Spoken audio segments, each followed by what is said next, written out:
Join the conversation. Follow Jason on Twitter. And don't forget to visit the live show fan page on Facebook.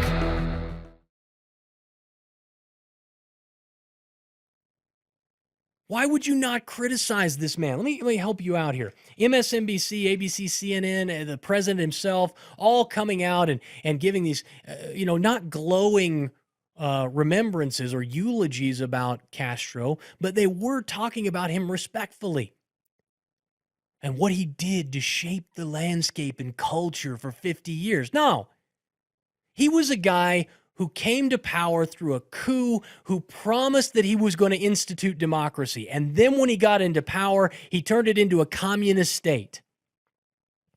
Right? He took power in 1959 after he ousted Batista, who, by the way, was a corrupt politician himself. And soon he promising democracy, but soon revealed that his goal was to impose communist rule, reading from the Wall Street Journal. He exiled clergy, took over Catholic schools, and expropriated businesses, firing squads and dungeons, eliminated rivals and dissenters. Doesn't this sound this is what we want, right? This is what the left wants. Well, they don't want that, but they just like all the other things that he did. The free health care, the free education that he brought. Those were the things that we really need to remember him for. Cuba was developing at the time, but was relatively prosperous, and it ranked third in Latin America in doctors and dentists and daily calorie consumption per capita. Its infant mortality rate was the lowest in the region and 13th lowest in the world.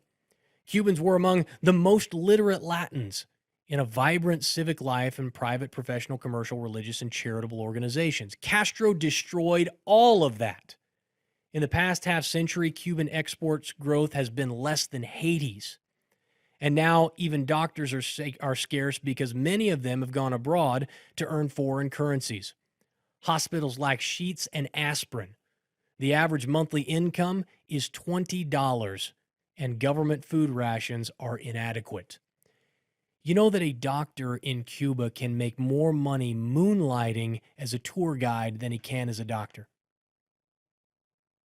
Now, after all of this, the grand leader, Fidel Castro, his estimated net worth, $900 million, $1 billion this man is worth, while his people starved for 50 years. Why won't the media and those in power today come out and condemn this man? What he believed in, his ideology, it was all junk. It was garbage. Do you want proof? I'll give you the proof. How many times in your life, how many times have you heard about someone hopping on a raft made of a collection of empty milk jugs, risking life and limb to travel 90 miles across open water to escape capitalism? No one ever did that. Ever. They did it in Cuba every single day. They would rather die in the open ocean, shark-infested waters than live another day in Cuba. They immigrated by the millions. The millions.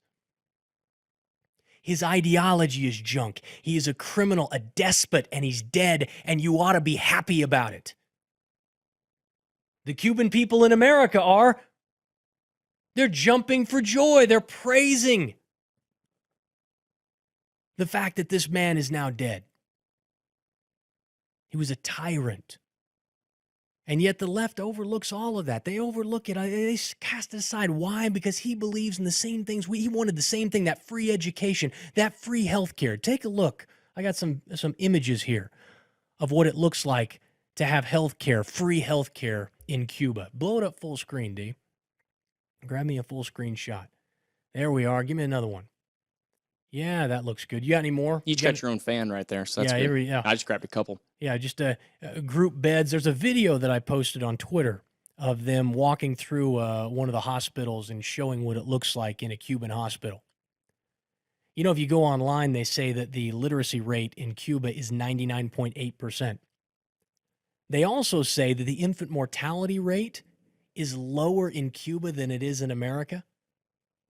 Now, let me ask you a question. You think, based on the type of health care that they're receiving in Cuba, you really think that infant mortality is lower there than it is here? Really? Well, Jay, the numbers don't lie. Well, who do you think reports the numbers? You think you got a team of people in there inspecting? No. The truth is, those numbers don't get reported. When they report the literacy rates, you think literacy rates are higher in Cuba than they are in America? No, it's all lies. Just like every other time we see anything good that socialism has produced, and you go there and you find out that it's all a lie. In Nazi Germany, the National Socialist Party, when they hosted the Olympics prior to World War II, if you showed up there, you would have thought that socialism in Germany was the greatest thing on earth. They put on a fine show for the Olympics and everyone there, only to find out in the background everything. They were living under a completely totalitarian state. Guys, we got to be honest about this. We cannot look at Fidel Castro and give him props for the things he did well. He didn't do anything well. He's a tyrant who murdered and enslaved and kept his own people in slavery for 50 years on an island prison, while he accumulated a fortune of nearly $1 billion.